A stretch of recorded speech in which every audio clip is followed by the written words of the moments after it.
Hello friends, in this video we will discuss about past perfect continuous tense. Past perfect continuous tense होता क्या है? दोस्तों, जब भी हम टेंस पढ़ते हैं ना, हम चाहे वो प्रेजेंट इंडेफिनिट टेंस पढ़ रहे हो, चाहे हम पास्ट कॉन्टिन्यूअस टेंस पढ़ रहे हो, हम चाहे जो भी टेंस पढ़ रहे हो, हमें उस टेंस में तीन चीज़ें ध्यान रखना जरूरी है। उस टेंस की पहचान क्या है? पहचान कहें तो अगर एक वाक्य है, हम कैसे जानेंगे कि ये पास्ट कॉन्टिन्यूअस टेंस का वाक्य है? कैसे जानेंगे कि ये पास्ट इंडेफिनिट टेंस का वाक्य है? उसके लिए हमें उस टेंस की पहचान जानना जरूरी है। दूसरी चीज, उस टेंस की हेल्पिंग वर्ब क्या है, कौन से हेल्पिंग वर्ब का प्रयोग करेंगे हम, ये चीज जानना जरूरी है। तीसरी चीज, विच वर्ब फॉर्म यूज्ड, कौन सी वर्ब की फॉर्म का यूज होगा, ये चीज हमें जानना। दोस्तों, पास्ट परफेक्ट कॉन्टिन्यूअस टेंस की पहचान है कि अगर हिंदी के वाक्यों के अंत में रहा था, रही थी, रहे थे आए, तो वो पास्ट परफेक्ट कॉन्टिन्यूअस टेंस का वाक्य होगा। अगर हिंदी के वाक्यों के अंत में आए रहा था, रही थी और रहे थे, तो ये पास्ट परफेक्ट कॉन्टिन्यूअस टेंस का वाक्य होगा। दोस्तों, यही पहचान तो पास्ट कॉन्टिन्यूअस टेंस की भी है कि रहा था, रही थी, रहे थे आए, तो वो पास्ट कॉन्टिन्यूअस टेंस का वाक्य होगा। पास्ट परफेक्ट कॉन्टिन्यूअस टेंस और पास्ट कॉन्टिन्यूअस टेंस में अंतर क्या है? अगर आप मेरी प्रेजेंट परफेक्ट कॉन्टिन्यूअस टेंस की वीडियो देखे होंगे तो आपको जरूर पता होगा। अगर नहीं देखे हैं तो चलिए हम पास्ट कॉन्टिन्यूअस टेंस और पास्ट परफेक्ट कॉन्टिन्यूअस टेंस में अंतर समझते हैं। दोस्तों, पास्ट कॉन्टिन्यूअस टेंस का वाक्य है जैसे वह जा रहा था, वह पढ़ रहा था, वे पढ़ रहे थे, राधा गीत गा रही थी। इसमें हमें समय नहीं दिया है कि काम कब से जारी है, समय नहीं पता है, वह जा रहा था, कब से जा रहा था नहीं पता है, ये पास्ट कॉन्टिन्यूअस टेंस का वाक्य हो गया। दोस्तों, लेकिन पास्ट परफेक्ट कॉन्टिन्यूअस टेंस में ऐसा नहीं होता है। पास्ट परफेक्ट कॉन्टिन्यूअस टेंस में हमें समय दिया हुआ होता है कि काम कब से जारी है। जैसे वह 2 दिन से पढ़ रहा था, वह 2 दिन से पढ़ रहा था, वह 5 बजे से स्कूल जा रहा था, राधा 1 घंटे से गीत गा रही थी, वे 2 दिन से स्कूल जा रहे थे। समय दिया हुआ है ना, कब से पढ़ रहा था, कब से जा रहे थे, वे स्कूल कब से जा रहे थे, राधा गीत कब से गा रही थी, इसमें समय दिया हुआ है। लेकिन पास्ट कॉन्टिन्यूअस टेंस के वाक्य में हमें समय नहीं दिया हुआ होता है। तो दोस्तों, अंतर समझ में आ गया पास्ट कॉन्टिन्यूअस टेंस और पास्ट परफेक्ट कॉन्टिन्यूअस टेंस में, बिल्कुल समझ में आ गया होगा। पास्ट परफेक्ट कॉन्टिन्यूअस टेंस की पहचान है कि अगर हिंदी के वाक्यों के अंत में रहा था, रही थी, रहे थे आए, तो वो पास्ट परफेक्ट कॉन्टिन्यूअस टेंस का वाक्य होगा। जैसे वह 2 दिन से पढ़ रहा था, राधा 2 दिन से गा रही थी, वे 2 दिन से स्कूल जा रहे थे, हम 2 दिन से पढ़ रहे थे, तो ये है पास्ट परफेक्ट कॉन्टिन्यूअस टेंस का वाक्य। पास्ट परफेक्ट कॉन्टिन्यूअस टेंस में हम हेल्पिंग वर्ब हैड बीन का यूज करते हैं। With all subject helping verb use had been. दोस्तों, सभी सब्जेक्ट के साथ हम हेल्पिंग वर्ब हैड बीन का प्रयोग करेंगे, चाहे सिंगुलर नंबर हो चाहे प्लूरल नंबर हो, हम हेल्पिंग वर्ब हैड बीन का यूज करेंगे। With all subject helping verb use had been. He, she, it, this, I, you, we, they. तो दोस्तों, सभी सब्जेक्ट के साथ हम हैड बीन का यूज करेंगे पास्ट परफेक्ट कॉन्टिन्यूअस टेंस में। पास्ट परफेक्ट कॉन्टिन्यूअस टेंस में हम वर्ब की फोर्थ फॉर्म का प्रयोग करेंगे। वर्ब की फोर्थ फॉर्म मतलब ईटिंग, गोइंग, कुकिंग, समझ गए ना? फोर्थ फॉर्म वर्ब की फर्स्ट फॉर्म के साथ आईएनजी वर्ब की फोर्थ फॉर्म। बिल्कुल सब चीजें आपको अच्छे से समझ में आ गई होगी। दोस्तों, पास्ट परफेक्ट कॉन्टिन्यूअस टेंस का एक वाक्य देखिए, जैसे मैं 1 घंटे से अपनी किताब पढ़ रहा था, लास्ट में आया है रहा था, मैं ये हमारा सब्जेक्ट है, 1 घंटे से, ये 1 घंटे से समय दिया हुआ है। मैंने आपको कहा था ना, इस समय के लिए कभी हम सिंस का यूज करते हैं, कभी फॉर का। फॉर 1 आवर, सिंस मॉर्निंग, जैसे मैं सुबह से अपनी किताब पढ़ रहा था, सिंस मॉर्निंग, मैं 1 घंटे से दिया गया है, तो फॉर 1 आवर होगा। मैं आपको प्रेजेंट परफेक्ट कॉन्टिन्यूअस टेंस में भी बताया था कि सिंस का यूज कब होता है, फॉर का यूज कब होता है। यहां पर भी मैं आपको बताऊंगा कि सिंस का यूज हम कब करते हैं, फॉर का यूज कब करते हैं, टाइम के अनुसार कब हम सिंस का यूज करेंगे, कब हम फॉर का यूज करेंगे, ये चलिए हम आगे देखते हैं। इन वाक्यों का अनुवाद करते समय हम निश्चित समय के लिए सिंस का यूज करते हैं और अनिश्चित समय के लिए हम फॉर का यूज करते हैं। निश्चित समय हम सिंस का यूज करते हैं, जैसे टाइम दिया गया है, वह 10 बजे से पढ़ रहा था। 10 बजे से पढ़ रहा था, सिंस 10 o'clock। 6 बजे से स्कूल जा रहा था, since 6 o'clock। Since 4 o'clock, since 5 o'clock। समय दिया गया है तो हम सिंस का यूज करेंगे। जैसे दोस्तों, वह मंडे से पढ़ रहा था, मंडे से पढ़ रहा था। वह ट्यूसडे से स्कूल जा रहा था, वे फ्राइडे से बाजार जा रहे थे। Since Monday, since Tuesday, since Friday, since Saturday. तो हम यहाँ पर सिंस का यूज करेंगे डे के साथ। अब जैसे, वे सुबह से टहल रहे थे, वे दोपहर से बाजार जा रहे थे, वे सुबह से स्कूल जा रहे थे। राधा सुबह से गाना गा रही थी, वे अपने कमरे को सुबह से साफ कर रहे थे, सुबह से, शाम से, दोपहर से। Since morning, since evening, since afternoon. जैसे दोस्तों, सुबह से, दोपहर से, शाम से, रात से कर रहे थे, तो क्या होगा, सिंस का यूज होगा। अब जैसे ईयर दिया गया हो, ईयर मतलब कि जैसे वह 2012 से स्कूल जा रहा था, वह 2012 से स्कूल जा रहा था। Since 2012, since 2020, since 2019। ईयर के लिए हम सिंस का यूज करते हैं। और जैसे दोस्तों एक लास्ट है, जैसे मंथ के लिए हम सिंस का यूज करते हैं। सिंस जनवरी, वह जनवरी से पढ़ रहा था, सिंस जनवरी। सिंस मार्च, सिंस अप्रैल। तो सिंस का यूज कहाँ कहाँ होता है, समझ में आ गया। मंथ का नाम दिया गया है जनवरी से, फरवरी से, मार्च से, सिंस का यूज करेंगे। डे दिया गया हो मंडे से, ट्यूसडे से, फ्राइडे से, सैटरडे से, तो since Monday, since Tuesday. Time दिया गया है since 10 o'clock, since 5 o'clock, since 4 o'clock। सुबह से, दोपहर से, शाम से, तो वहां पर सिंस का यूज करेंगे। ईयर दिया गया है तो दोस्तों वहां पर भी हम सिंस का यूज करेंगे। उम्मीद करता हूं आपको सिंस का यूज बहुत ही अच्छी तरीके से समझ में आ गया होगा। अब हम जानते हैं कि फॉर का यूज कहाँ कहाँ होता है। दोस्तों, अनिश्चित समय फॉर का यूज करते हैं हम, जैसे 2 साल से, वह 2 साल से पढ़ रहा था, वे 2 साल से स्कूल जा रहे थे। राधा 2 साल से गाना गा रही थी। For 2 year, for 3 year, for 4 year. 5 साल से, 6 साल से, तो फॉर का यूज करेंगे। दोस्तों, जैसे कहा गया है 3 दिन से, 4 दिन से, 5 दिन से, हम यूज करेंगे फॉर का। 3 day, 4 day, 5 day, for 3 day, for 4 day, for का यूज करेंगे।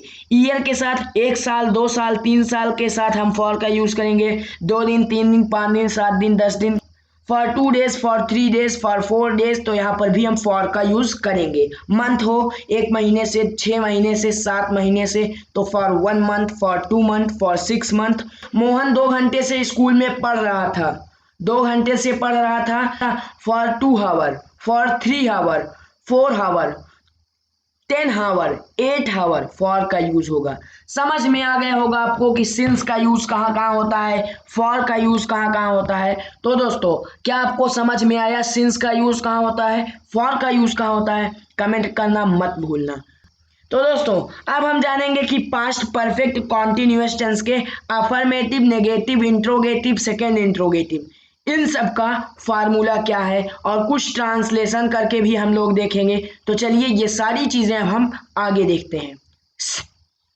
अफर्मेटिव का फार्मूला है कि हम सबसे पहले सब्जेक्ट लिखते हैं, उसके बाद हेल्पिंग वर्ब हैड बीन का प्रयोग करते हैं। मैंने आपको बताया कि पास्ट परफेक्ट कॉन्टिन्यूअस टेंस में हेल्पिंग वर्ब हैड बीन का प्रयोग होता है, बिल्कुल आपको पता होगा।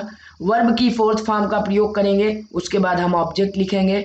सिंस फॉर का यूज करेंगे हम टाइम के अनुसार।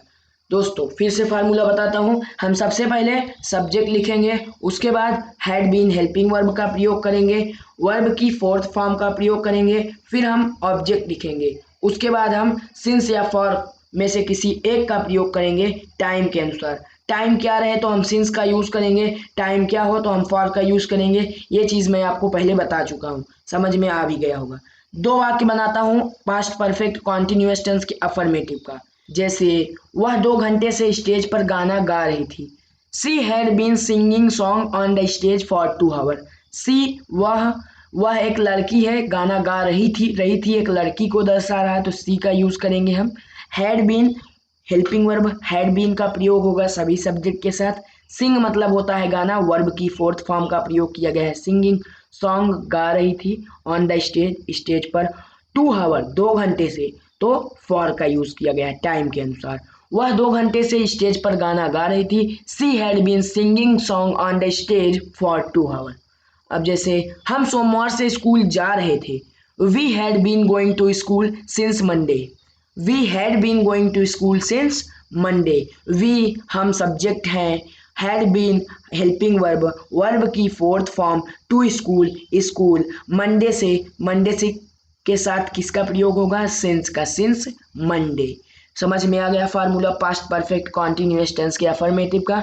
नेगेटिव का फार्मूला सेम है, सिर्फ दोस्तों हैड बीन को हम साथ लिख रहे थे तो हैड नॉट बीन कर देंगे। सबसे पहले हम सब्जेक्ट लिखेंगे, फिर हम हैड का प्रयोग करेंगे, वह हेल्पिंग वर्ब हैड बीन का प्रयोग करेंगे। हैड बीन हम लिख रहे थे अभी तक, तो हैड बीन के बीच में हम नॉट लिख देंगे, had not been. Subject had not been, verb four form, object since for का यूज करेंगे हम टाइम के अनुसार। एक दो वाक्य बनाते हैं पास्ट परफेक्ट कॉन्टिन्यूअस टेंस के नेगेटिव का। मोहन 2 घंटे से अपनी किताब नहीं पढ़ रहा था, मोहन 2 घंटे से अपनी किताब नहीं पढ़ रहा था। Mohan had not been reading his book for 2 hour. Mohan हमारा सब्जेक्ट है, हेल्पिंग वर्ब हैड का प्रयोग किया गया है, उसके बाद नॉट, उसके बाद बीन। रीड मतलब होता है पढ़ना, वर्ब की fourth form, reading his book उसकी बुक, फॉर 2 आवर 2 घंटे से फॉर का प्रयोग किया गया। मोहन अपनी किताब 2 घंटे से नहीं पढ़ रहा था, Mohan had not been reading his book for 2 hour. दूसरा वाक्य है, वह उस स्कूल में सन 2012 से नहीं पढ़ रहा था, वह उस स्कूल में सन 2012 से नहीं पढ़ रहा था। He had not been studying in that school since 2012।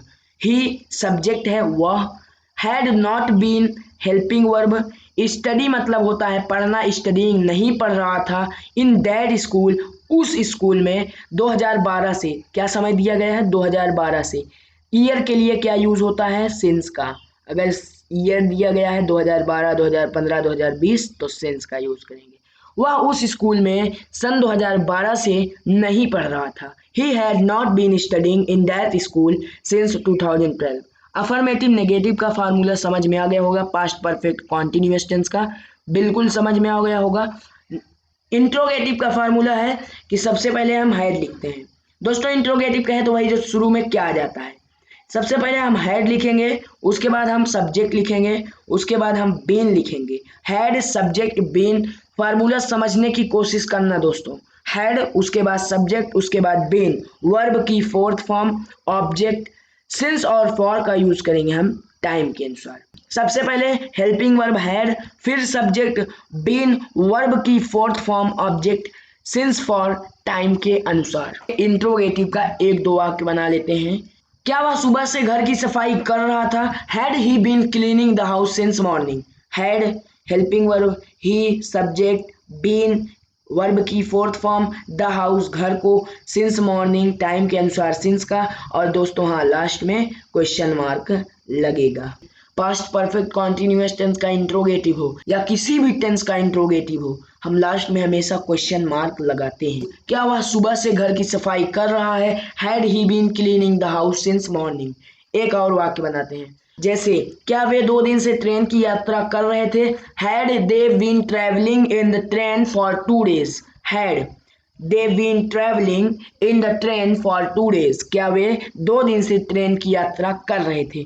Had helping verb, they subject, been verb की fourth form, in the train train की, फॉर 2 डेज 2 दिन से, लास्ट में क्वेश्चन मार्क लगा हुआ है। समझ में आ गया होगा आपको पास्ट परफेक्ट कॉन्टिन्यूअस टेंस के अफर्मेटिव, नेगेटिव और इंट्रोगेटिव का फार्मूला। अब चलिए देखते हैं पास्ट परफेक्ट कॉन्टिन्यूअस टेंस के सेकेंड इंट्रोगेटिव का फार्मूला। फार्मूला है कि सबसे पहले हम क्वेश्चन वर्ड लिखते हैं, उसके बाद हेल्पिंग वर्ब हैड का प्रयोग करेंगे, subject been, verb fourth form, object time के अनुसार सिंस या फॉर का यूज करेंगे। सबसे पहले हम क्वेश्चन वर्ड लिखेंगे, उसके बाद हेल्पिंग वर्ब हैड का प्रयोग करेंगे, फिर दोस्तों हम सब्जेक्ट का प्रयोग करेंगे, उसके बाद been, verb fourth form, object since for time के अनुसार। तो दोस्तों सेकेंड इंट्रोगेटिव का 2 वाक्य बनाते हैं। जैसे वह 10 बजे से कहाँ सो रहा था। Where had he been sleeping since 10 o'clock। वह 10 बजे से कहाँ की अंग्रेजी होती है वेयर सबसे पहले आया। हैड हेल्पिंग वर्ब, सब्जेक्ट ही, वह 10 बजे से कहाँ सो रहा था वह है, सब्जेक्ट क्या है वह। बीन उसके बाद verb fourth form, since 10 o'clock 10 बजे से सिंस का प्रयोग किया गया। और हाँ दोस्तों ये भी इंट्रोगेटिव है तो लास्ट में तो क्वेश्चन मार्क लगेगा ही। दोस्तों एक और वाक्य बनाते हैं। जैसे उसे 10 मिनट से कौन बुला रहा था। Who had been calling him for 10 minute. Who कौन बुला रहा था, हु कौन की अंग्रेजी होती है हु, क्वेश्चन सबसे पहले आया। Had helping verb, been calling verb की फोर्थ फॉर्म, हिम उसे, फॉर 10 मिनट 10 मिनट से। Who had been calling him for 10 minute, उसे 10 मिनट से कौन बुला रहा था। Who had been calling him for 10 minute. Formula समझ में आ गया चारों का, बिल्कुल अच्छे से समझ में आ गया होगा। यहाँ पर दोस्तों हमारा पास्ट टेंस कंप्लीट होता है। दोस्तों अगली वीडियो में हम डिस्कस करेंगे फ्यूचर इंडेफिनिट टेंस के बारे में। तो फ्यूचर इंडेफिनिट टेंस की वीडियो सबसे पहले देखने के लिए चैनल को सब्सक्राइब करके बेल आइकन को प्रेस कर लो ताकि आते ही वीडियो सबसे पहले आपको मिले। और दोस्तों अगर आपको पास्ट परफेक्ट कॉन्टिन्यूअस टेंस की वीडियो पसंद आई है तो वीडियो को लाइक करना, जितना ज़्यादा हो सके इस वीडियो को शेयर करना। और दोस्तों आपको ये वीडियो कैसी लगी नीचे कमेंट करना मत भूलना। तो इस वीडियो को लाइक करो, जितना ज़्यादा हो सके शेयर करो और कमेंट करके बताओ कि आपको ये वीडियो कैसी लगी।